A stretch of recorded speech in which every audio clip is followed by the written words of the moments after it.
The courtroom felt heavy with tension, but Eleanor Vance kept her eyes fixed on the three young faces behind her: Arthur, Emily, and Andrea. They weren't just her grandchildren. For 13 years, they had been her entire world. At 67, Eleanor stood slowly when the judge called her name. Her knees ached, but her resolve didn't. She held the yellow envelope close to her chest, the same envelope she had guarded for more than a decade. Inside it lived the truth, raw, painful, and undeniable. "Mrs. Vance," Judge Mason said gently, "you may explain your side." Eleanor took a breath. "Your Honor, I didn't kidnap anyone," she said. "I raised the children my daughter left behind." She didn't look at Valerie yet. She wasn't ready for that heartbreak. She told the court about that rainy afternoon 13 years ago, how Valerie had arrived frantic, carrying 3 crying children,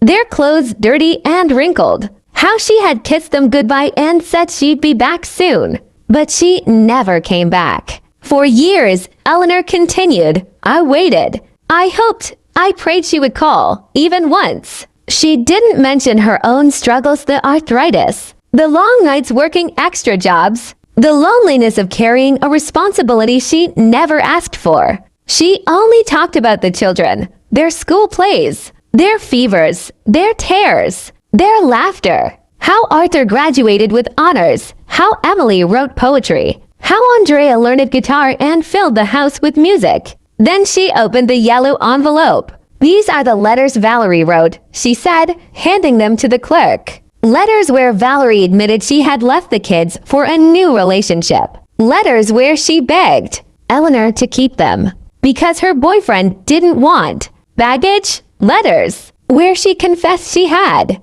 moved on and started a new family. Gasps filled the courtroom. "And this," Eleanor added softly, "is why she's here now." She revealed documents about the inheritance left for the children money Valerie could only access if she regained custody. At that moment, Eleanor finally looked at her grandchildren. Their eyes were filled with tears but not confusion. Gratitude. For the first time in 13 years, Eleanor felt seen, and the truth, at last, stood with her.